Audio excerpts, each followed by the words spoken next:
ओम नमः शिवाय। हर हर महादेव। सारे विष्णु भक्तों को निर्जला एकादशी व्रत की हार्दिक शुभकामनाएं। आपका जीवन मंगलमय हो।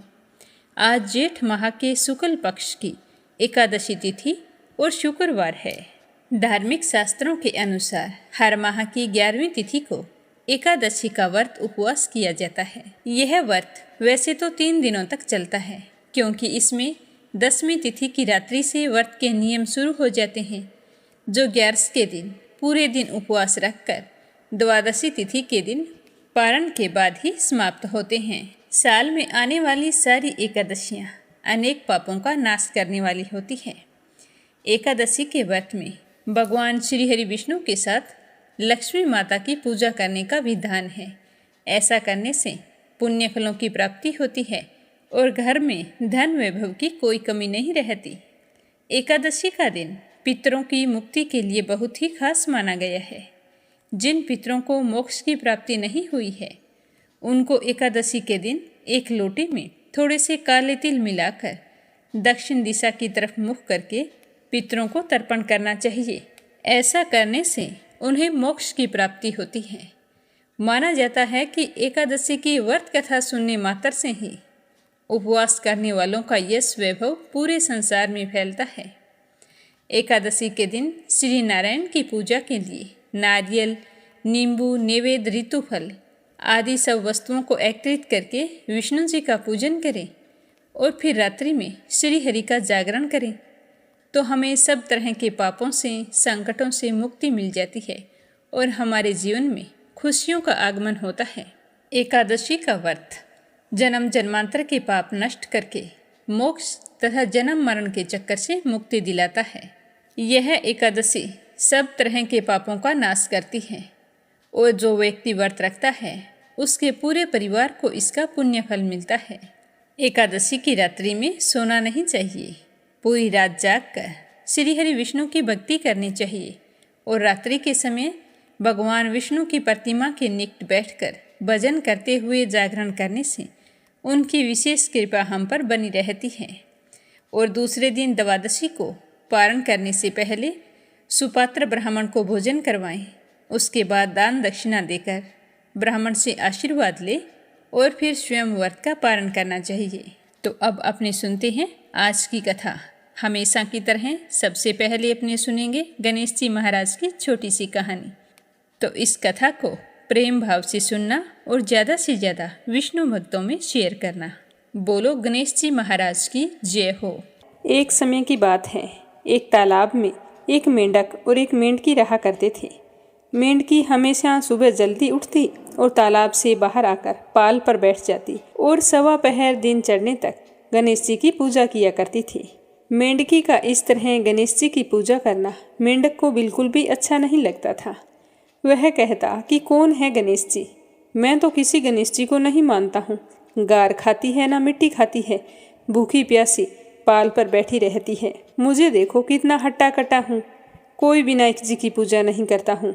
पर मेंढकी पर मेंढक की बातों का कोई असर नहीं होता। मेंढक रोजाना इसी तरह चिल्लाता रहता।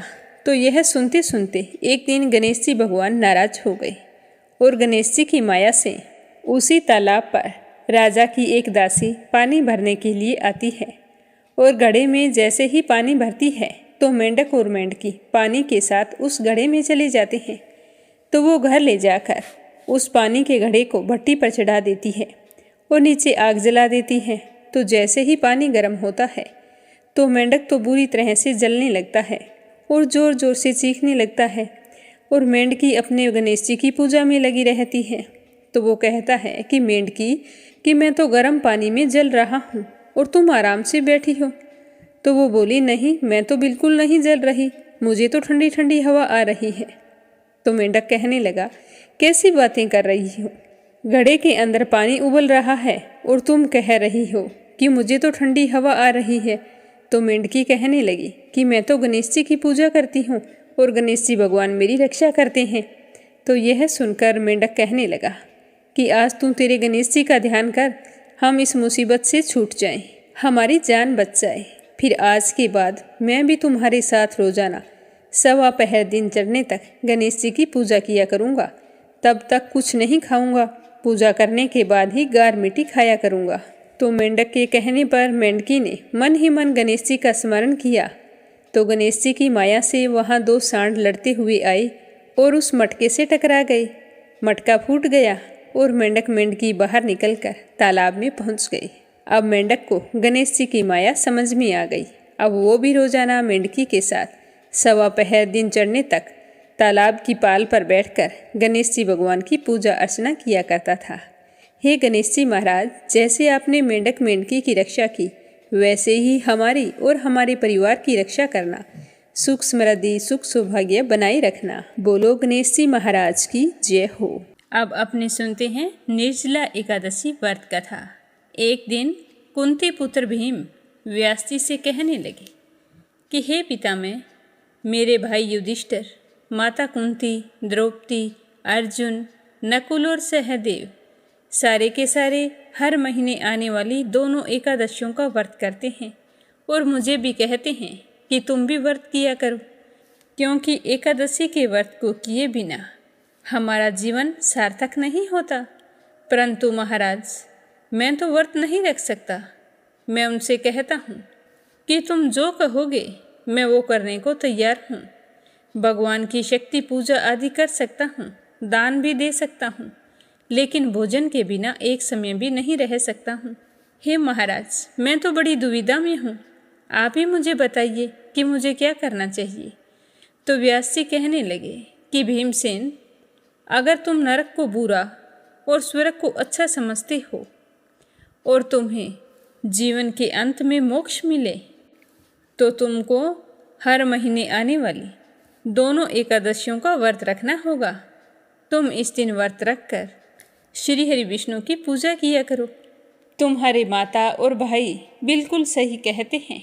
तो पितामह की बात सुनकर भीम कहने लगा कि हे पितामह, मैं तुमसे पहले ही कह चुका हूँ कि मैं भूख सहन नहीं कर सकता। यदि पूरे साल भर में कोई एक ही व्रत हो तो उसे तो मैं कर सकता हूँ, क्योंकि मेरे पेट में वृक नामक अग्नि है, जिसके चलते मैं एक समय भी भूखा नहीं रह सकता हूँ। मैं समय समय पर भोजन करता रहूँ तभी वह अग्नि शांत रहती है। इसीलिए पूरा उपवास तो क्या, मैं तो एक समय भी भोजन के बिना नहीं रह सकता। अतः आप मुझे कृपया करके कोई ऐसा व्रत बतलाइए जो साल में एक ही बार करना हो और मुझे स्वर्ग की प्राप्ति हो जाए। तो श्री वेद व्यास जी कहने लगे कि हे पुत्र, बड़े बड़े ऋषियों ने बहुत शास्त्र आदि बनाए हैं, जिनसे बिना धन के थोड़े से परिश्रम से ही स्वर्ग की प्राप्ति हो जाती है। इसी प्रकार शास्त्रों में दोनों पक्षों की एकादशियों का व्रत मुक्ति पाने के लिए ही रखा जाता है। और जो व्यक्ति मनुष्य योनि में जन्म लेकर एकादशी का व्रत नहीं रखता है, तो उसे नरक में जाने से कोई नहीं रोक सकता। तो व्यास जी के वचन सुनकर भीमसेन तो नरक में जाने के नाम से ही भयभीत हो गई और वो तो कांपने लगे, हाथ जोड़कर कहने लगे कि हे भगवान, अब मैं क्या करूं?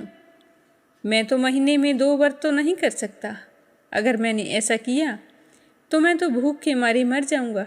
हे भगवान, मुझे कोई रास्ता दिखलाइए। अगर साल में कोई एक ऐसा व्रत हो जिसके करने से मुझे मोक्ष की प्राप्ति हो, तो मैं खुशी खुशी उस व्रत को करने के लिए तैयार हूँ। तो भीम को इस तरह परेशान देखकर व्यास जी कहने लगे कि हे भीम, तुम इस तरह से दुखी और परेशान मत होवो। वृषभ और मिथुन की संक्रांति के बीच जेठ मास के शुक्ल पक्ष की जो एकादशी आती है, उसका नाम निर्जला है। यह जेठ माह के शुक्ल पक्ष में आती है। तुम उस दिन एकादशी का व्रत किया करो। इस एकादशी के व्रत में स्नान और आचमन के सिवा जल पीना भी वर्जित होता है। आचमन में 6 मासे से अधिक जल नहीं होना चाहिए, अन्यथा वह मद्यपान के समान हो जाता है। इस दिन भोजन नहीं करना चाहिए, क्योंकि भोजन करने से व्रत नष्ट हो जाता है। इस व्रत का नियम 10वीं तिथि की रात्रि से ही शुरू हो जाता है। यदि कोई व्यक्ति एकादशी को सूर्योदय से लेकर द्वादशी के सूर्योदय तक जल ग्रहण ना करे, तो उसे साल में आने वाली सारी एकादशियों के समान पुण्य फल प्राप्त हो जाता है। द्वादशी को सूर्योदय से पहले उठकर स्नान करें। इसके बाद ब्राह्मण और जरूरतमंदों में दान करें। फिर भूखे और सुपात्र ब्राह्मण को भोजन कराकर स्वयं भोजन करें। इस तरह जो भी निर्जला एकादशी का व्रत रखता है उसे पूरे 1 वर्ष की संपूर्ण एकादशियों का पुण्य फल प्राप्त होता है। इस तरह बताते हुए वेद व्यास जी कहने लगे कि भीमसेन, यह व्रत मुझे स्वयं भगवान ने बताया है। इस एकादशी का पुण्य समस्त तीर्थों और दानों से अधिक है। केवल एक दिन मनुष्य निर्जल रहने से समस्त पापों से मुक्त हो जाता है। जो मनुष्य एकादशी का व्रत करते हैं उनकी मृत्यु के समय यमदूत उन्हें आकर नहीं घेरते हैं, बल्कि भगवान विष्णु के पार्षद उसे पुष्पक विमान में बैठाकर स्वर्ग को ले जाते हैं। अतः संसार में सबसे श्रेष्ठ निर्जला एकादशी का व्रत है। इसीलिए हर मनुष्य को पूरे यत्न के साथ इस दिन व्रत करना चाहिए और फिर ओम नमो भगवते वासुदेवाय मंत्र का 108 बार जाप करना चाहिए। तो वेद व्यास जी के मुख से सुनकर भीम बहुत ही खुश हुआ और वेद व्यास जी को हाथ जोड़कर प्रणाम करते हुए कहने लगा कि हे भगवान, आपने तो मेरे सर से बोझ उतार दिया है। अब तो मैं इसे एक एकादशी का व्रत तो हंसी खुशी रख लूँगा। आपने मुझे इसका विधान बताकर मुझे तो कृतार्थ कर दिया है। निर्जला एकादशी का व्रत और विधान जानकर मैं तो धन्य हो गया हूँ।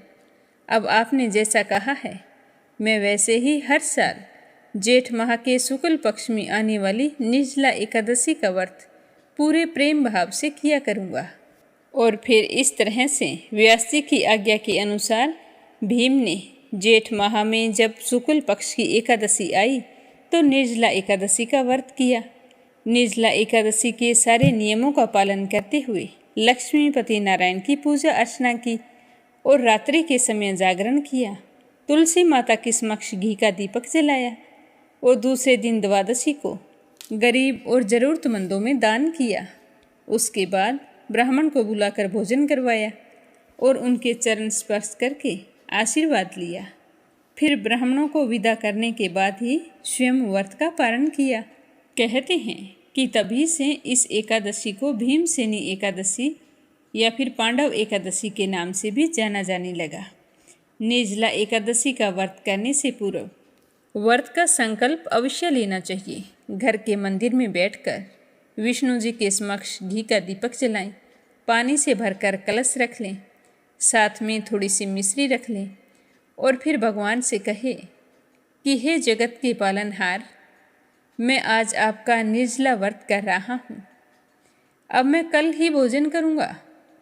मैं इस व्रत को पूरे प्रेम भाव और सच्ची श्रद्धा से करना चाहता हूँ।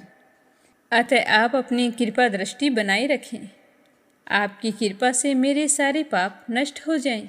इस तरह निर्जला एकादशी का संकल्प लेते हुए व्रत कथा सुने और ओम नमो भगवते वासुदेवाय मंत्र का जाप करें। उसके बाद सूर्य को अर्घ्य दें और फिर जल से भरा हुआ पात्र ब्राह्मणों के घर या फिर मंदिर पर जरूर रख के आएँ। गड़ा रखें तो ध्यान रखें कि गड़े के ऊपर प्लेट या फिर कपड़ा बांधकर, कपड़ा नया होना चाहिए, उसे मोली से बांधकर उसके ऊपर एक लोटा या गिलास अवश्य रखें। जो भी मनुष्य निर्जला एकादशी के व्रत को इस विधि से करते हैं उनको करोड़ पल सोने के दान का फल मिलता है। जो इस दिन यज्ञ आदि करते हैं उनके फल का तो वर्णन ही नहीं किया जा सकता। इस एकादशी के व्रत से मनुष्य विष्णु लोक को जाते हैं और जो मनुष्य इस दिन अन्न खाते हैं, चावल खाते हैं, वे चंडाल के समान हैं जो अंत में नरक को जाते हैं। और जिस किसी ने निर्जला एकादशी का व्रत किया है वह चाहे ब्रह्म हत्यारा हो, चोरी की हो, गुरु के साथ द्वेष किया हो, मगर एकादशी व्रत के प्रभाव से वह स्वर्ग लोक को जाता है। जो भी पुरुष एकादशी व्रत का संकल्प करके पहले भगवान का पूजन, गौदान, ब्राह्मणों को मिठाई व दक्षिणा और फिर जल से भरे हुए घड़े का दान करता है और एकादशी की व्रत कथा को भक्ति भाव से पढ़ता है या फिर सुनता है, सुनाता है, उसे निश्चय ही स्वर्ग की प्राप्ति होती है। तो ये थी निर्जला एकादशी व्रत कथा। जेठ माह के शुक्ल पक्ष की एकादशी के दिन ही श्री कृष्ण भगवान ने देवी रुक्मणी का हरण किया था। अतः इस एकादशी को रुक्मणी हरण एकादशी के नाम से भी जाना जाता है। तो अब अपने सुनेंगे कि भगवान श्री कृष्ण ने देवी रुक्मणी का हरण किस तरह से किया था। तो इस कथा को प्रेम भाव से सुनना और ज़्यादा से ज़्यादा शेयर करना। बोलो श्री कृष्ण भगवान की जय हो। महाराज भीष्मक विदर्भ देश के अधिपति थे। उनके 5 पुत्र और एक सुंदर कन्या थी। सबसे बड़े पुत्र का नाम रुक्मी और 4 छोटे थे जिनके नाम थे रुकमरथ, रुकमबाहु और रुकमकेश और रुकममाली। इन 5 भाइयों की एक बहन थी सती रुक्मणी। जब उन्होंने भगवान श्री कृष्ण के सौंदर्य, पराक्रम, गुण और वैभव की प्रशंसा सुनी, जो उसके महल में आने वाले अतिथि रोजाना गाया करते थे, तब उसने यही निश्चय किया कि भगवान श्री कृष्ण ही मेरे अनुरूप पति हैं और मैं तो उन्हीं से विवाह करूंगी। भगवान श्री कृष्ण भी समझते थे कि रुक्मणी में बड़े बड़े सुंदर लक्षण हैं। वह परम बुद्धिवती है, उदारता, सौंदर्य, शील, स्वभाव और गुणों में भी अद्वितीय है। इसीलिए रुक्मणी ही मेरे अनुरूप पत्नी है। अतः भगवान ने रुक्मणी जी से विवाह करने का निश्चय कर लिया। रुक्मणी जी के भाई बंधु भी चाहते थे कि हमारे बहन का विवाह श्री कृष्ण से हो, परंतु रुक्मणी जी का बड़ा भाई रुक्मी श्री कृष्ण से बड़ा द्वेष रखता था। उसने उन्हें विवाह करने से रोक दिया और शिशुपाल को ही अपनी बहन के योग्य वर समझा। जब परम सुंदरी रुक्मणी को यह मालूम हुआ कि मेरा भाई रुक्मी शिशुपाल के साथ मेरा विवाह करना चाहता है, तो वे बहुत ही उदास हो गई। उन्होंने बहुत कुछ सोच विचार के एक विश्वास पात्र ब्राह्मण को तुरंत श्री कृष्ण के पास भेजा। जब वे ब्राह्मण देवता रुक्मणी जी की आज्ञा पाकर द्वारकापुरी में पहुँचे, तब द्वारपाल उन्हें राजमहल के भीतर ले गए। वहां जाकर ब्राह्मण देव ने देखा कि आदि पुरुष भगवान श्री कृष्ण सोने के सिंहासन पर विराजमान हैं। ब्राह्मणों के परम भक्त भगवान श्री कृष्ण उस ब्राह्मण को देखते ही अपने सिंहासन से नीचे उतर आए और उन्हें अपने सिंहासन पर बैठाकर वैसे ही पूजा की जैसे देवता लोग उनकी किया करते हैं। आदर सत्कार कुशल प्रश्न के अनंतर जब ब्राह्मण देवता खा पी चुके, आराम विश्राम कर चुके थे, तब संतों के परम आश्रय भगवान श्री कृष्ण उनके पास गए और अपने कोमल हाथों से उनके पैरों को सहलाते हुए बड़े शांत भाव से पूछने लगे कि हे ब्राह्मण शिरोमणि, आपका चित्त तो सदा सर्वदा संतुष्ट रहता है ना? आपको अपने पूर्व पुरुषों द्वारा स्वीकृत धर्म का पालन करने में कोई कठिनाई तो नहीं होती? ब्राह्मण को तो यदि कुछ मिल जाए तो वह उसी में संतुष्ट रहता है और अपने धर्म का पालन करता है। अगर उससे विमुख ना हो तो वह उसका संतोष ही उसकी सारी कामनाएं पूर्ण कर देता है। यदि इंद्र का पद पाकर भी किसी को संतोष ना हो तो उसे सुख के लिए एक लोक से दूसरे लोक में बार बार भटकना पड़ेगा। वह कहीं भी शांति से नहीं बैठ सकेगा। परंतु जिसके पास तनिक भी संग्रह परिग्रह नहीं है और जो उसी अवस्था में संतुष्ट है, वह सब प्रकार से संताप रहित होकर सुख की नींद सोता है। जो स्वयं प्राप्त हुई वस्तु से संतोष कर लेते हैं, जिनका स्वभाव बड़ा ही मधुर है और जो समस्त प्राणियों के परम हितैषी, अहंकार रहित और शांत हैं, उन ब्राह्मणों को मैं सदा सिर झुकाकर नमस्कार करता हूँ। हे ब्राह्मण देवता, राजा की ओर से तो आप लोगों को सब प्रकार की सुविधा है ना? जिसके राज्य में प्रजा का पालन अच्छी तरह से होता है और प्रजा आनंद से रहती है, वह राजा मुझे बहुत ही प्रिय है। ब्राह्मण देवता, आप कहाँ से हो और किस हेतु से और किस अभिलाषा से इतना कठिन मार्ग तय करके यहाँ पधारे हैं? यदि कोई बात विशेष गोपनीय ना हो तो हमसे कहिए कि हम आपकी क्या सेवा करें। हे राजन, लीला से ही मनुष्य रूप धारण करने वाले भगवान श्री कृष्ण ने जब इस प्रकार ब्राह्मण देवता से पूछा तब ब्राह्मण ने सारी बात उन्हें कह सुनाई। इसके बाद वो ब्राह्मण देवता रुक्मिणी जी का कहा हुआ संदेश उनसे कहने लगे कि रुक्मिणी जी ने कहा है कि हे त्रिभुवन सुंदर, आपके गुणों को जो सुनने वालों के कानों के रास्ते हृदय में प्रवेश करके एक एक अंग के ताप जन्म जन्म की जलन बुझा देते हैं तथा अपने रूप और सौंदर्य को जो नेत्र वाले जीवों के नेत्रों के लिए धर्म, अर्थ, काम, मोक्ष चारों पुरुषार्थों के फल एवं स्वार्थ परमार्थ सब कुछ हैं।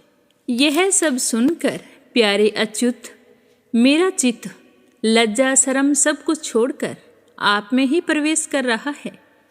प्रेम स्वरूप श्याम सुंदर चाहे जिस दृष्टि से देखें, कुल, शील, स्वभाव, सौंदर्य, विद्या, अवस्था, धन, धाम सभी में आप अद्वितीय हैं, अपने ही समान हैं।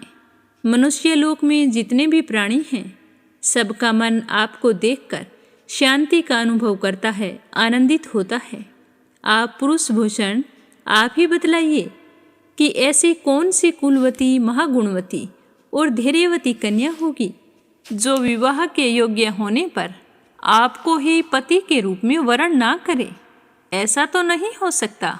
भगवान श्री कृष्ण ने विदर्भ राजकुमारी रुक्मिणी जी का यह संदेश सुनकर अपने हाथ से ब्राह्मण देवता का हाथ पकड़ लिया और हंसते हुए कहने लगे कि हे ब्राह्मण देवता, जैसे विदर्भ राजकुमारी मुझे चाहती है वैसे ही मैं भी उन्हें चाहता हूँ। मेरा मन हमेशा उन्हीं में लगा रहता है। कहाँ तक कहूँ, क्या क्या कहूँ। मुझे तो रात के समय नींद तक नहीं आती है और मैं ये भी जानता हूँ कि रुक्मिणी का बड़ा भाई रुक्मी हमारा विवाह नहीं होने देगा। परंतु ब्राह्मण देवता, आप देखिए, जैसे लकड़ियों को मथ कर एक दूसरे से रगड़कर मनुष्य उसमें से आग निकाल लेता है, वैसे ही युद्ध में उन नामधारी क्षत्रिय कुल कलकों को तहस नहस करके अपने से प्रेम करने वाली परम सुंदरी राजकुमारी को मैं जरूर निकाल कर लाऊंगा। इस तरह बताते हुए सुखदेव जी कहते हैं कि हे राजन, मधुसूदन श्री कृष्ण ने यह जानकर कि रुक्मिणी के विवाह की लगन परसों रात्रि में है तो अपने सारथी को आज्ञा दी कि दारुक, तनिक भी विलंब मत करो और रथ जोत कर लाओ। तो भगवान की आज्ञा पाकर दारुक भगवान के रथ में सेव्य, सुग्रीव, मेघपुष्प और बलाहक नाम के 4 घोड़े जोत कर उसे ले आया और हाथ जोड़कर भगवान के सामने खड़ा हो गया। तो भगवान श्री कृष्ण ने पहले ब्राह्मण देवता को रथ पर चढ़ाया और फिर स्वयं भी सवार हो गए। उन शिखरगामी घोड़ों के द्वारा एक ही रात में अनारत देश से विदर्भ देश में जा पहुँचे। कंडी नरेश महाराज भीष्मक अपने बड़े बेटे रुक्मी के कहने पर अपनी कन्या को शिशुपाल को देने के लिए विवाह की तैयारी कर रहे थे। पूरे नगर के राजपथ, चौराहे और गली कूंचियों में साफ सफाई करके पानी का छिड़काव किया जा रहा था। चित्र विचित्र रंग बिरंगी छोटी बड़ी झंडियाँ और पताकाएं लगा दी गई थी, तोरण बांध दिए गए थे। वहाँ के स्त्री पुरुष पुष्पमाला, हार, इत्तर, फुलेल, चंदन, गहने और निर्मल वस्त्रों से सजे हुए थे। वहाँ के सुंदर सुंदर घरों में से अगरबत्ती के धूप की सुगंध फैल रही थी। हे राजन, राजा भीष्मक ने पितर और देवताओं का विधि पूर्वक पूजन करके ब्राह्मणों को भोजन कराया और नियम अनुसार स्वस्ति वाचन भी किया। सुशोभित दांतों वाली परम सुंदरी राजकुमारी रुक्मिणी जी को स्नान कराया गया। उनके हाथों में मंगलसूत्र, कंकड़ पहनाए गए, कोहबर बनाया गया, 2 नए नए वस्त्र उन्हें पहनाए गए और वे उत्तम उत्तम आभूषणों से विभूषित की गई। श्रेष्ठ ब्राह्मणों ने साम, ऋक और यजुर्वेद के मंत्रों से उनकी रक्षा की और अर्थवेद के विद्वान पुरोहित ने ग्रह शांति के लिए हवन किया। राजा भीष्मक कुल परंपरा और शास्त्रीय विधियों के बड़े जानकार थे। उन्होंने सोना, चांदी, वस्त्र, गुड़ मिले हुए तिल और गौवें ब्राह्मणों को दान में दी। इस प्रकार चेती नरेश राजा दमघोष ने भी अपने पुत्र शिशुपाल के लिए मंत्रज्ञ ब्राह्मणों से अपने पुत्र के विवाह संबंधी सारे मंगल कार्य करवाए। इसके बाद वे हाथियों, सोने की माला से सजाए हुए रथों, पैदलों तथा घुड़सवारों की चतुरंगी सेना के साथ कौंडिन्यपुर जा पहुँचे। विदर्भराज भीष्मक ने आगे आकर उनका स्वागत सत्कार किया और प्रथा के अनुसार अर्चन पूजन किया। इसके बाद उन लोगों को पहले से ही निश्चित किए हुए जनवासों में आनंद पूर्वक ठहरा दिया। उस बारात में सालव, जरासंध, दंतवक्त्र, विदरथ और पोंडक आदि शिशुपाल के सहस्त्रों मित्र नरपति आए हुए थे। वे सब राजा श्री कृष्ण और बलराम जी के विरोधी थे। इसीलिए वे इस विचार से आए थे कि राजकुमारी रुक्मिणी शिशुपाल को ही मिले। उन्होंने अपने अपने मन में पहले से ही निश्चय कर रखा था कि यदि श्री कृष्ण, बलराम आदि यदुवंशियों के साथ आकर कन्या को हरने की चेष्टा करेंगे तो हम सब मिलकर उससे लड़ाई करेंगे। यही कारण था कि उन राजाओं ने अपनी सारी सेना, रथ, घोड़े, हाथी आदि साथ लेकर चले थे। विपक्षी राजाओं की इस तैयारी का पता भगवान बलराम जी को लग गया और जब उन्होंने यह सुना कि भैया श्री कृष्ण अकेले ही राजकुमारी का हरण करने के लिए चले गए हैं, तब उन्हें वहां लड़ाई झगड़े की बड़ी आशंका हुई। वे श्री कृष्ण का बल विक्रम जानते थे, फिर भी भातर स्नेह से उनका हृदय भर आया। वे तुरंत ही हाथी, घोड़े, रथ और पैदलों की बड़ी भारी चतुरंगी सेना लेकर कौंडिन्यपुर के लिए चल पड़े। इधर परम सुंदरी रुक्मिणी जी भगवान श्री कृष्ण के शुभ आगमन की प्रतीक्षा कर रही थी। रुक्मिणी जी ने देखा कि श्री कृष्ण तो कहाँ से आएंगे, अभी तक तो ब्राह्मण देवता भी नहीं लौटे। तो वे बड़ी चिंता में पड़ गई और सोचने लगी कि पता नहीं मेरे भाग्य में क्या लिखा है। अब मुझ अभागिन के विवाह में केवल एक रात की देरी है, परंतु मेरे जीवन सर्वस्व कमल नयन भगवान अभी तक नहीं आए हैं। इसका क्या कारण हो सकता है? मुझे तो अब तक इसके बारे में कुछ भी पता नहीं चला। मेरा संदेश लेकर जो ब्राह्मण देवता भगवान श्री कृष्ण के पास गए थे वो भी अभी तक नहीं लौटे हैं। इस तरह विचार करके वो परेशान हो रही थी और सोच रही थी कि इसमें संदेह नहीं कि भगवान श्री कृष्ण का स्वरूप परम शुद्ध है और विशुद्ध पुरुष ही उनसे प्रेम कर सकता है। उन्होंने मुझ में कुछ न कुछ बुराई देखी होगी, तभी तो मेरा हाथ पकड़ने के लिए यहाँ नहीं आए। मुझे स्वीकार करने के लिए उद्यत होकर वे यहाँ पर नहीं पधार रहे हैं। पता नहीं ब्राह्मण देवता कब आएंगे। इस तरह उदास होकर अपने आप से कहने लगी कि ठीक है, मेरा भाग्य ही मंद है। विधाता और भगवान शंकर भी मेरे अनुकूल नहीं जान पड़ते। यह भी संभव है कि रुद्र पत्नी गिरिराज कुमारी सती पार्वती जी मुझसे अप्रसन्न हों। हे राजन, रुक्मिणी जी इसी उधेड़ बुन में पड़ी हुई थी। उनका संपूर्ण मन, उनके सारे मनोभाव भक्त मंचोर भगवान ने चुरा लिए थे। उन्होंने उन्हीं को सोचते सोचते अभी समय है ऐसा समझकर अपने आंसुओं से भरे नेत्र बंद कर लिए। इस प्रकार रुक्मिणी जी भगवान श्री कृष्ण के शुभ आगमन की प्रतीक्षा करती रही। उसी समय उनकी बाईं जांघ, भुजा और नेत्र फड़कने लगे, जो प्रियतम के आगमन का प्रिय संवाद सूचित कर रहे थे। तो इन शुभ संकेतों से रुक्मिणी जी को थोड़ी राहत मिली। इतने में भगवान श्री कृष्ण के भेजे हुए ब्राह्मण देवता भी आ गए और उन्होंने अंतःपुर में राजकुमारी रुक्मिणी को इस प्रकार देखा मानो कोई ध्यान मगन देवी हो। सती रुक्मिणी जी ने देखा कि ब्राह्मण देवता का मुख प्रफुल्लित है, उनके मन और चेहरे पर किसी प्रकार की घबराहट नहीं है। वे उन्हें देखकर लक्षणों से ही समझ गई कि भगवान श्री कृष्ण आ गए हैं। फिर प्रसन्नता से खिलकर उन्होंने ब्राह्मण देवता से पूछा। तब ब्राह्मण देवता ने निवेदन किया कि भगवान श्री कृष्ण यहाँ पधार गए हैं और उनकी भूरी भूरी प्रशंसा भी की। यह भी बतलाया कि राजकुमारी जी आपको ले जाने की उन्होंने सत्य प्रतिज्ञा की है। तो भगवान के शुभ आगमन का समाचार सुनकर रुक्मिणी जी का हृदय आनंद से भर गया। उन्होंने इसके बदले में ब्राह्मण के लिए भगवान के अतिरिक्त और कुछ प्रिय ना देखकर उन्होंने केवल नमस्कार किया, अर्थात जगत के समग्र लक्ष्मी ब्राह्मण देवता को सौंप दी। राजा भीष्मक ने सुना कि भगवान श्री कृष्ण और बलराम जी मेरी कन्या का विवाह देखने के लिए उत्सुकतावश यहाँ पधारे हैं।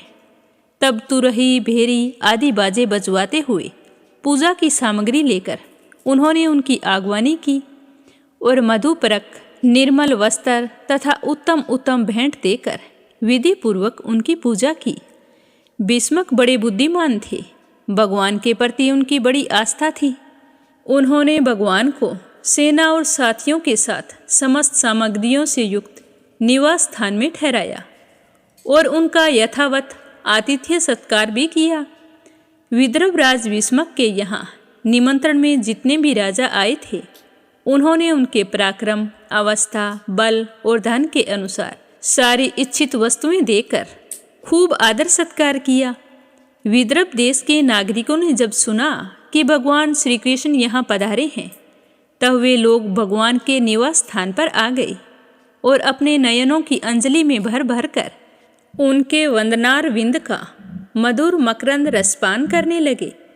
वे आपस में इस प्रकार बातचीत करते थे कि रुक्मिणी इन्हीं की अर्धांगिनी होने के योग्य है और ये परम पवित्र मूर्ति श्याम सुंदर रुक्मिणी के पति बनने योग्य हैं।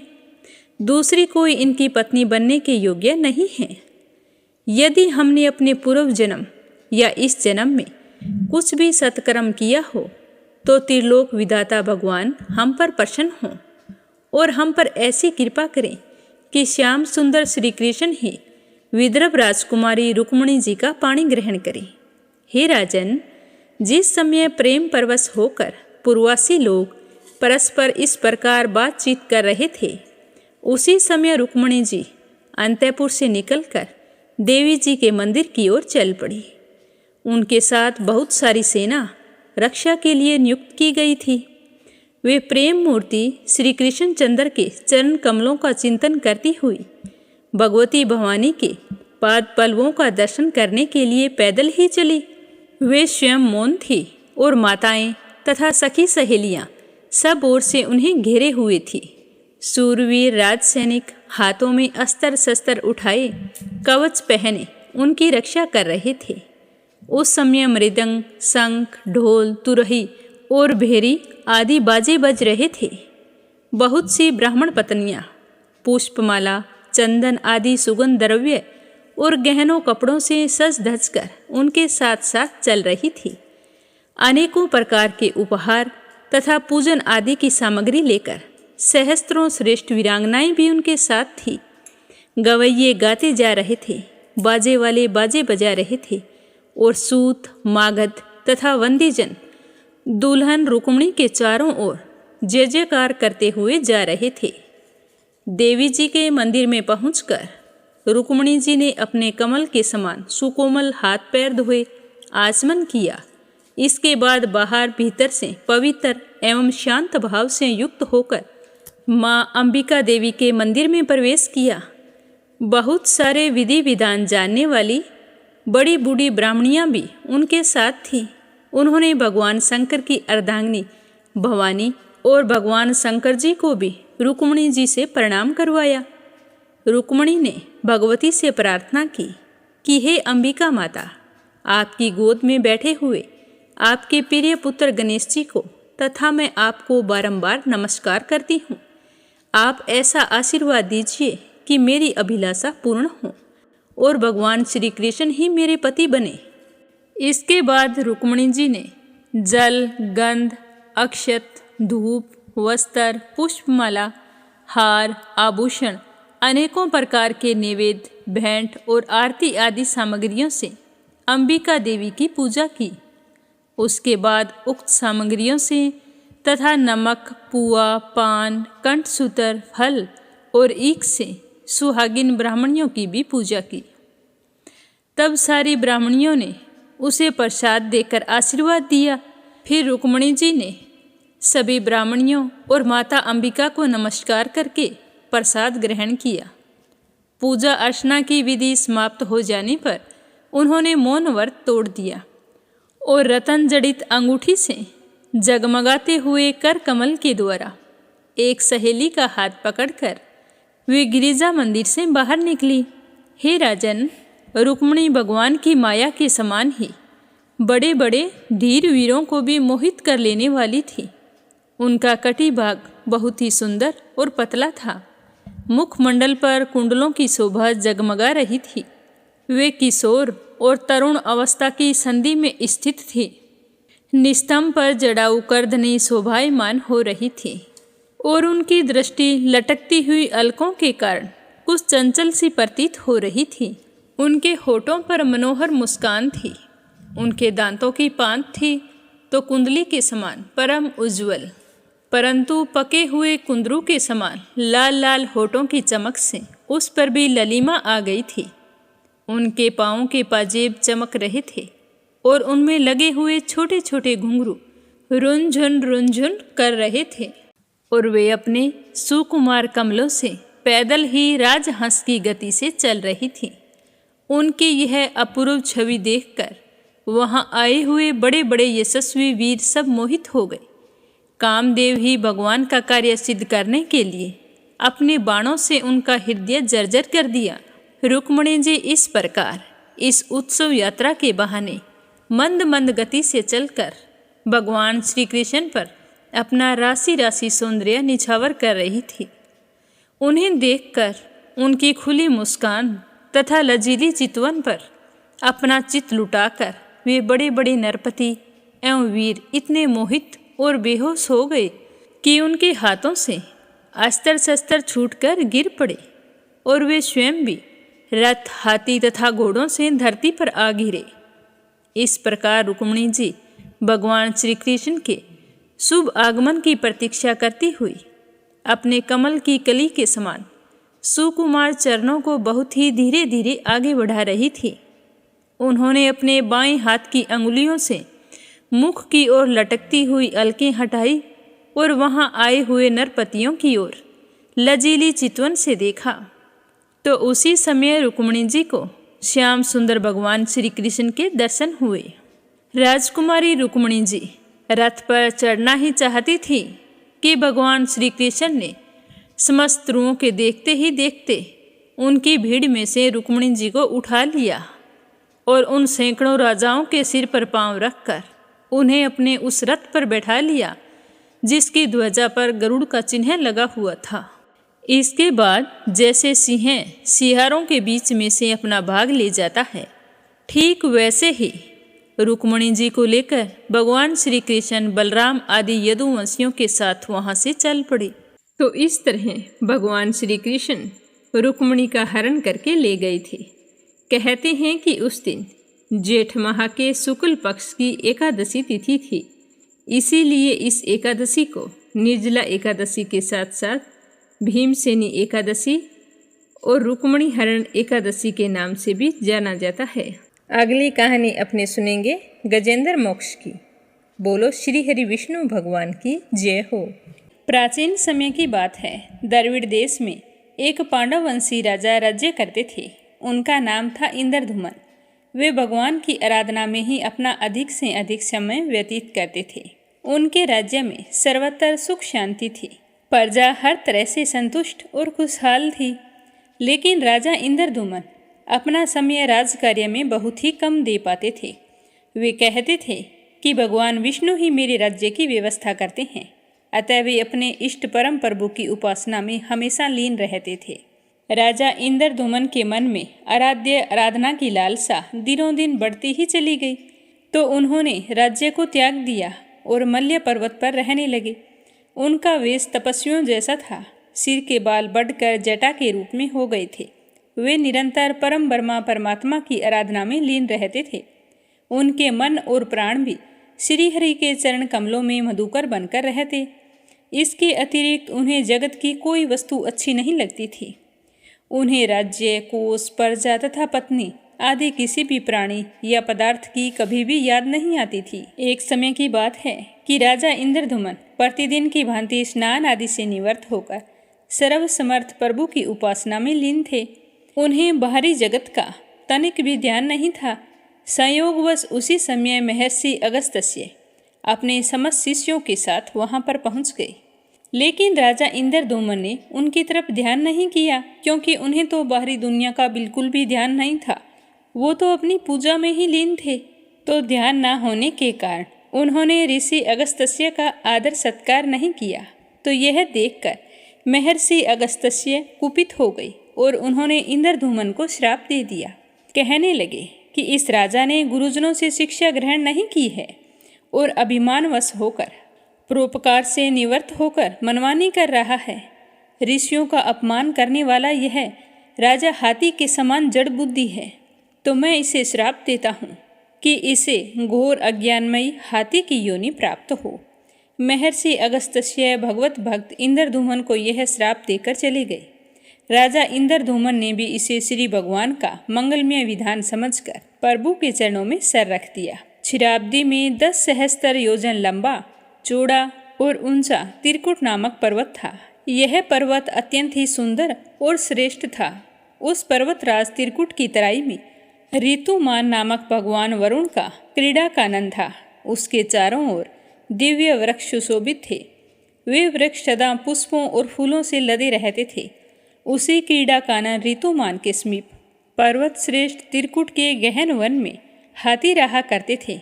उन्हीं हाथियों के साथ शक्तिशाली और अमित पराक्रमी गजेंद्र रहता था। यह गजेंद्र राजा इंद्रदुम्न थे, जो श्राप की वजह से हाथी की योनि में आ गए थे। एक समय की बात है, गजेंद्र अपने हाथी साथियों सहित प्यास लगने के कारण व्याकुल हो गया। तो वह कमल की गंध से सुगंधित वायु को सूंघकर चित्त आकर्षक विशाल सरोवर के तट पर जा पहुंचा। गजेंद्र ने सरोवर के निर्मल, शीतल और मीठे जल में प्रवेश किया। पहले तो उसने जल भरकर अपनी प्यास बुझाई, फिर जल में स्नान करके अपना श्रम दूर किया। तत्पश्चात उसने जल क्रीड़ा आरंभ कर दी। वह अपनी सूंड में जल भरकर उसकी फुहारों से हथनियों को स्नान कराने लगा। तभी अचानक से गजेंद्र हाथी जोर से चीखा, क्योंकि किसी मगरमच्छ ने आकर उसका पैर पकड़ लिया था। गजेंद्र अपना पैर छुड़ाने के लिए पूरी ताकत लगाई, परंतु उसका वश नहीं चला और ना ही पैर छूटा। अपने स्वामी गजेंद्र को ग्रहागस देखकर हथनियाँ, कलब और अन्य गज अत्यंत व्याकुल हो गई। वे सूंड उठाकर चिंगाड़ने लगे और गजेंद्र को बचाने के लिए सरोवर के भीतर बाहर दौड़ने लगे। इस तरह उन्होंने पूरी कोशिश की, पर वे सफल नहीं हुए। तो जो हाथी था वो तो राजा इंद्रदुम्न था, महर्षि अगस्त्य के श्राप से हाथी बना था। और जो अंदर मगरमच्छ था वह महर्षि देवल के श्राप से मगरमच्छ बने थे। वो गंधर्व श्रेष्ठ हुहु थे, वे भी अत्यंत पराक्रमी थे। इस तरह संघर्ष चलता रहा। गजेंद्र स्वयं को बाहर खींचता और मगरमच्छ गजेंद्र को भीतर खींचता। सरोवर का निर्मल जल गंदला हो गया था। सारे कमल दल उनके बीच में लुलुहान हो गई। जल जंतु व्याकुल हो उठे। गजेंद्र और मगरमच्छ का संघर्ष 1 सहस्त्र वर्ष तक चलता रहा। दोनों जीवित रहे। यह दृश्य देखकर देवतागण हैरान हो गए। संघर्ष करते करते गजेंद्र का शरीर स्थिर हो गया। उसके शरीर में शक्ति और मन में उत्साह नहीं रहा, परंतु जलचर होने के कारण मगरमच्छ की शक्ति में कोई कमी नहीं आई। उसकी शक्ति बढ़ती गई। वह नवीन उत्साह से अधिक शक्ति लगाकर गजेंद्र को खींचने लगा। असमर्थ गजेंद्र के प्राण संकट में पड़ गए और उसकी शक्ति और पराक्रम का अहंकार चूर चूर हो गया। वह पूर्णतया निराश हो गया। किंतु गजेंद्र को अपने पूर्व जन्म की याद थी। तो गजेंद्र ने निश्चय किया कि मैं कराल काल के भय से चराचर प्राणियों के सर्व समर्थ प्रभु की शरण में जाता हूँ। इस निश्चय के साथ गजेंद्र मन को एकाग्र करके पूर्व जन्म में सीखे श्रेष्ठ स्त्रोत द्वारा प्रभु भक्ति की स्तुति करने लगा। गजेंद्र की स्तुति सुनकर सर्वात्मा सर्वदेव रूप भगवान विष्णु प्रकट हो गए। गजेंद्र को पीड़ित देखकर भगवान विष्णु गरुड़ पर आरूढ़ होकर अत्यंत शीघ्रता से उक्त सरोवर के तट पर जा पहुँचे। जब जीवन से निराश तथा पीड़ा से छटपटाते हुए गजेंद्र ने हाथ में चक्कर लिए गरुड़ आरूढ़ हुए भगवान विष्णु को तीव्रता से अपनी ओर आते हुए देखा, तब उन्होंने कमल का एक सुंदर पुष्प अपनी सूंड में लेकर ऊपर उठाया और बड़े कष्ट से कहा कि हे नारायण, हे जगत गुरु भगवान, आपको नमस्कार है। गजेंद्र को अत्यंत पीड़ित देखकर भगवान विष्णु गरुड़ की पीठ से कूद पड़े और गजेंद्र के साथ मगरमच्छ को भी सरोवर से बाहर खींच लाई और तुरंत ही अपने तीक्ष्ण चक्कर से मगरमच्छ का मुंह फाड़कर गजेंद्र को मुक्त करा दिया। ब्रह्मादि देवगण श्री हरि की प्रशंसा करते हुए उनके ऊपर फूलों की वर्षा करने लगे। सिद्ध और ऋषि महर्षि परब्रह्मा भगवान विष्णु का गुणगान करने लगे और मगरमच्छ भी दिव्य शरीरधारी हो गया। उसने विष्णु जी के चरणों में सिर रखकर प्रणाम किया और भगवान विष्णु के गुणों की प्रशंसा करने लगा। भगवान विष्णु के मंगलमय वरद हस्त के स्पर्श से पाप मुक्त होकर अभिशप्त हुहु गंधर्व ने प्रभु श्री हरि विष्णु की परिक्रमा की और उनके त्रिलोक्य वंदित चरण कमलों में प्रणाम करके अपने लोक को चले गए।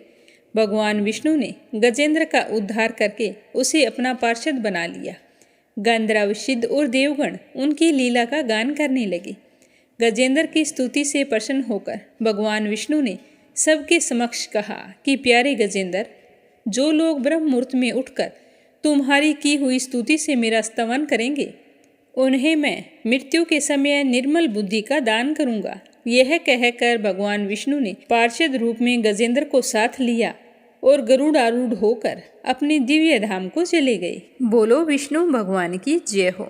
ये थी गजेंद्र मोक्ष की कथा। इस कथा को कार्तिक के महीने, बैसाख के महीने, जेठ के महीने और एकादशी पर जरूर सुनना चाहिए। जो भी इस कथा को प्रेम भाव से सुनता है, श्री हरि की कृपा उस पर हमेशा बनी रहती है। अब अपने सुनते हैं लप्सी और तपसी की कहानी। बोलो लप्सी तपसी की जय हो। बहुत पुराने समय की बात है।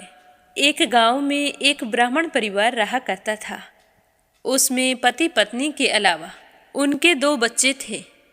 एक बेटा था, एक बेटी थी। ब्राह्मण दंपति बहुत ही सरल स्वभाव के थे। समय मिलने पर प्रभु का स्मरण किया करते थे।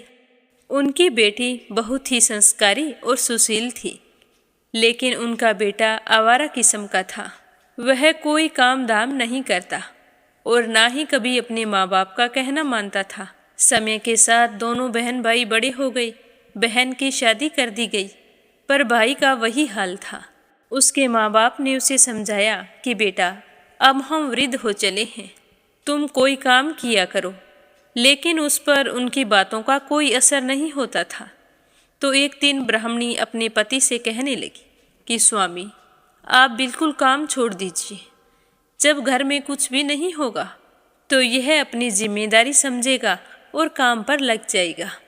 तो ब्राह्मण ने दूसरे दिन से काम पर जाना छोड़ दिया। तो यह देखकर उनके बेटे ने कोई काम नहीं किया और चोरी करने चला गया।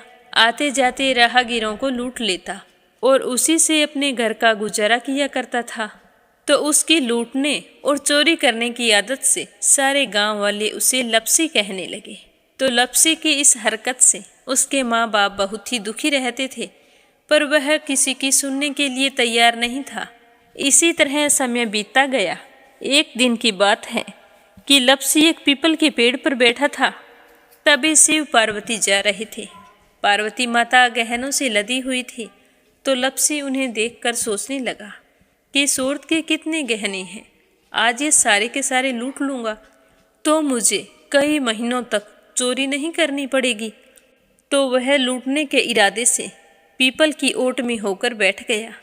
जैसे ही शिव पार्वती वहाँ से जाने लगे तो लप्सी एकदम से शिव पार्वती के सामने आकर कहने लगा कि जल्दी से जितने सारे गहने पहन रखे हैं उतार दो। तो पार्वती माता कहने लगी कि तुम चोरी क्यों करती हो, तुम्हें पता है चोरी करना पाप है। तो लप्सी कहने लगा कि क्या करूं, घर पर मेरे माँ बाप हैं, मेरी एक भांजी है, उनके लिए दोनों समय भोजन की व्यवस्था कहाँ से करूं, मुझे कोई काम तो आता नहीं है। तो लप्सी की बात सुनकर पार्वती माता कहने लगी कि तुम जो चोरी करके पाप करते हो, इस पाप का भागी कौन बनेगा। तो लप्सी कहने लगा कि मेरे घर वाले सारे बनेंगे। तो पार्वती माता कहने लगी कि कोई नहीं बनेगा, पाप के भागी केवल तुम बनोगे। तो लप्सी कहने लगा कि मैं लूट खोस कर उन्हीं के लिए लेकर जाता हूँ, तो पाप के भागी तो उन्हें बनना ही पड़ेगा। तो लप्सी की बात सुनकर पार्वती माता ने हंसकर कहा कि हम यहीं पर बैठे हैं और तुम अपने घर जाओ। अपने घर वालों से पूछो कि कोई तुम्हारे पाप का भागी बनेगा क्या। तो यह सुनकर लपसी भागा भागा अपने घर आया और अपनी माँ के पास गया और कहने लगा कि माँ, मैं चोरी करके लाता हूँ, राह चलते राहगीरों को लूटता हूँ, तुम्हारे लिए ही तो करता हूँ। तो तुम मुझे एक बात बताओ, चोरी करने से जो पाप लगता है तो आप मेरे पाप के भागी बनोगे? तो लपसी की बात सुनकर उसकी माँ कहने लगी कि बेटा, मैंने तो तुमसे नहीं कहा कि तुम चोरी करके लाओ, तुम कमा कर लाओ, हमें तो 2 वक्त की रोटी चाहिए, मैं तो तुम्हारी पाप की भागी नहीं बनूंगी। तो माँ के मुंह से इस तरह की बात सुनकर लपसी तो हैरान हो गया। फिर वह अपने पिताजी के पास गया और जाकर कहने लगा कि पिताजी, मैं जो कुछ भी लूट खोस के लाता हूँ वो आपके लिए ही तो लाता हूँ। देखो मैंने लूट कर कितना धन इकट्ठा कर लिया है, कितने ऐशो आराम है तुम्हारे। अगर मैं चोरी नहीं करता तो क्या ये सब हमें मिलता? पिताजी, मैं तुमसे एक बात पूछता हूँ कि चोरी करने से पाप लगता है तो उस पाप में आप मेरे भागीदार बनोगे क्या? तो लपसी की बात सुनकर उसके पिताजी कहने लगे कि बेटा, मैंने नहीं कहा कि तुम चोरी करके लाओ, तुम कमा कर लाओ, मैं तुम्हारे पाप का भागी नहीं बनूंगा। तो माँ बाप के मुंह से इस तरह की बात सुनकर वह बहुत ही उदास हुआ और सोचने लगा कि मैं कितने महीनों से चोरी कर रहा हूँ, ना जाने मुझ पर कितना पाप चढ़ गया है, और ये तो बोल रहे हैं कि पाप के भागी हम नहीं बनेंगे, तो अब क्या होगा। तो वह बड़े ही दुखी मन से शिव पार्वती से मिलने के लिए चल पड़ा। जैसे ही घर से बाहर निकलने लगा तो उसकी छोटी सी भांजी दरवाजे पर खेल रही थी। उसे पता नहीं था कि पाप पुण्य क्या होता है, तो वो कहने लगी कि मामा, पाप की भागी मैं बनूंगी। तो उसके इस तरह कहते ही लपसी ने उसे गोद में उठाया और चल पड़ा। शिवजी भगवान और पार्वती माता के पास जाकर कहने लगा कि घर वालों ने पाप का भागी बनने से मना कर दिया है और एक यही है जो पाप की भागी बनने को तैयार है। फिर लपसी बड़े ही दीन स्वर में कहने लगा कि हे भगवान, मैं समझ गया हूँ कि चोरी करना पाप है। आज तक जो मैंने काम किया वो बहुत ही गलत था, लेकिन अब मैं इसका प्रायश्चित करना चाहता हूँ। अब तुम ही बताओ, मुझे मेरे पापों से मुक्ति कैसे मिलेगी? तो उसकी बात सुनकर शिव पार्वती बहुत ही खुश हुए और लपसी को कच्चे सूत का एक छोटा सा गोला देते हुए कहा कि लपसी, ये सूत लो और इस पीपल के चारों ओर परिक्रमा लगाओ। जब यह सूत समाप्त हो जाएगा तब तुम्हारे सारे पाप नष्ट हो जाएंगे। तो यह सुनकर लपसी बहुत ही खुश हुआ। सोचने लगा कि छोटा सा गोला है, अभी लपेट कर घर चला जाऊंगा, उसके बाद में कभी कोई पाप नहीं करूंगा। फिर उसने अपनी बांजी को कंधे पर बैठाया और पीपल की परिक्रमा लगानी शुरू कर दी। अब भगवान का वह सूत खत्म कहाँ होने वाला था। लपसी चक्कर लगाता गया पर वह सूत खत्म नहीं हुआ। चक्कर लगाते लगाते 1 महीने, 6 महीने, साल, पूरे 12 साल बीत गए पर वह सूत खत्म नहीं हुआ। 12 साल बाद एक बार फिर शिव पार्वती जी वहाँ से गुजर रहे थे तो पार्वती माता ने कहा कि स्वामी, चलो लपसी को चलकर देखते हैं।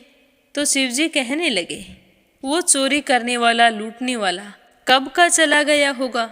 तो पार्वती माता कहने लगी कि नहीं स्वामी, चलकर देखने में क्या जाता है, चलो एक बार देखते हैं।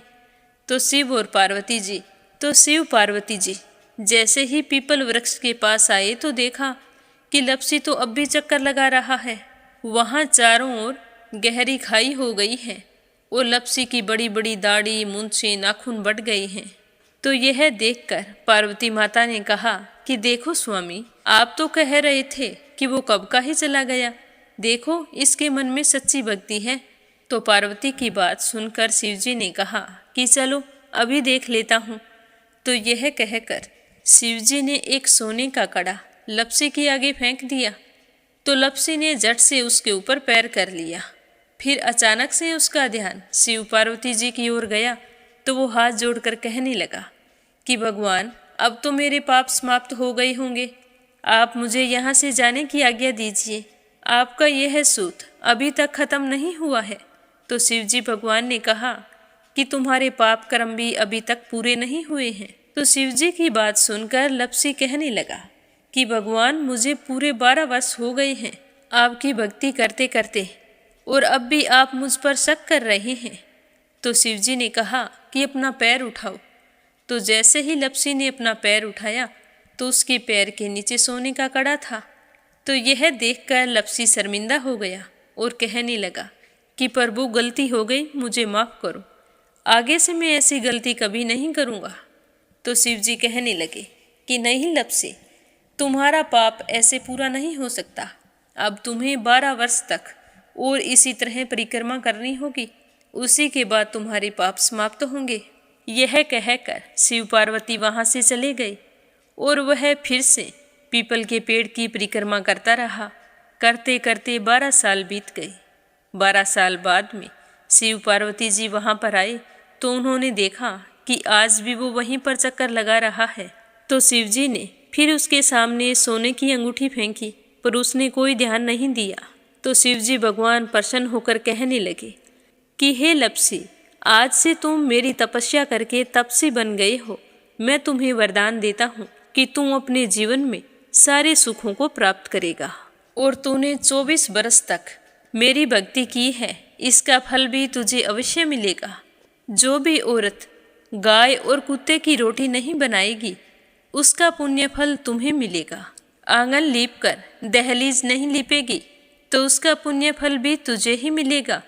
अगर हमारे घर की बहन बेटी को हम सूट, तीवल या साड़ी भेंट स्वरूप देते हैं, तो साथ में मोली का धागा और कुछ रुपए नहीं देंगे, तो उसका पुण्य फल भी तुम्हें ही मिलेगा।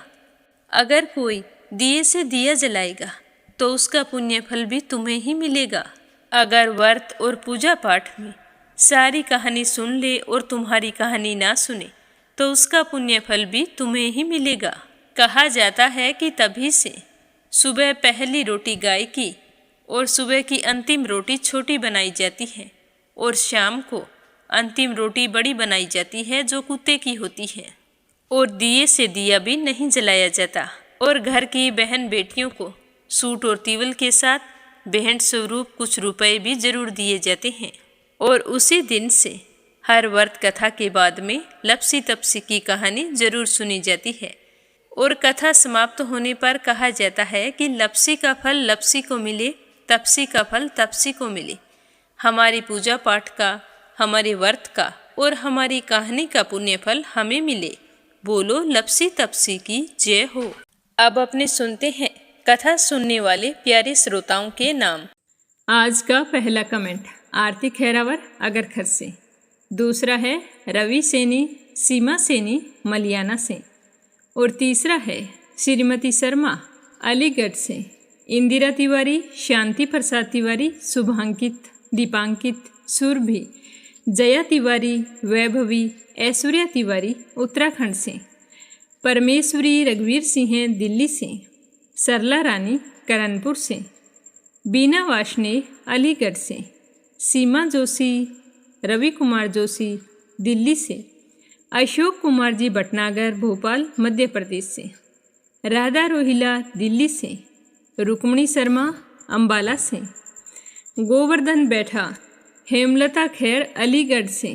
अपराजिता मीना श्रीवास्तव नेपाल से। धनीराम धर्मशाला हिमाचल प्रदेश से। विमला नेपाल से। शीला सिन्हा, मीरा श्रीवास्तव, ममता श्रीवास्तव, माला छम्मा जौनपुर से।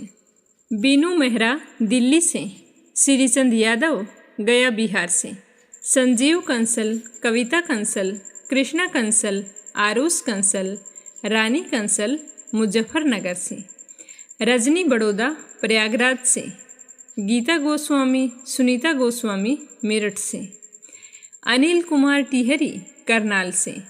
तारा मिश्रा, राम नरेश मिश्रा, शुभम मिश्रा, रितेश मिश्रा गोपालगंज से। यूएन तिवारी, इंदिरा तिवारी लखनऊ से। सुनीता रानी मेरठ से। कोमल निर्मल मुंबई मीरा रोड से। मीरा अग्रवाल बंगाल से। आशा रानी नरेला से। रेखा धर्मेंद्र शर्मा जयपुर से।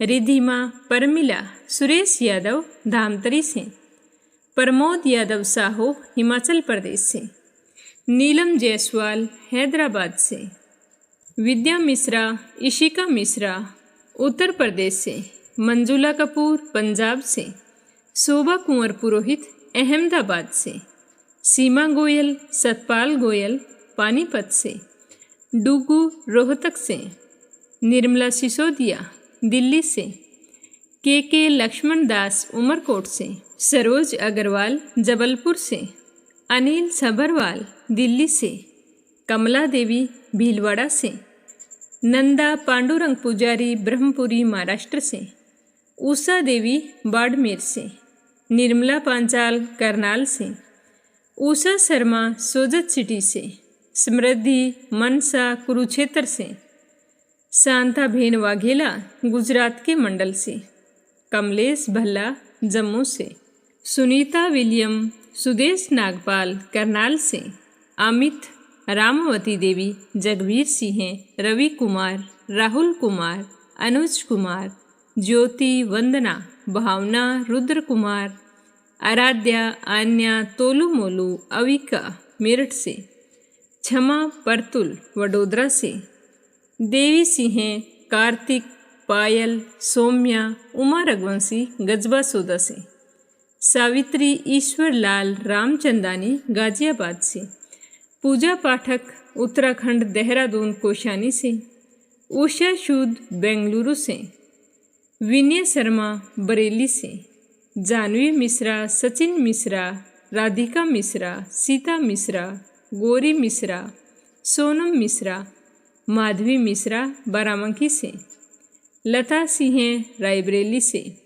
राजबाला मौजपुर से, जमुना दिल्ली बहादुर भंडारी मुंबई से, कमलेश लाल रुड़की से, स्मिता सीताराम गायकवाड़ महाराष्ट्र से, शशि वर्मा अंजलि वर्मा करण वर्मा पंजाब से, शकुंतला पंगल भिवानी से, रितु हरियाणा से। आपके प्यारे प्यारे कमेंट्स और श्रद्धा भक्ति देखकर हमें बहुत ही खुशी होती है। हमेशा इसी तरह इस चैनल के साथ अपना प्यार और सहयोग बनाए रखना। भगवान श्री हरि आपकी सारी मनोकामनाएं पूर्ण करे। आप सभी की मंगल कामना के साथ ओम नमः शिवाय। हर हर महादेव।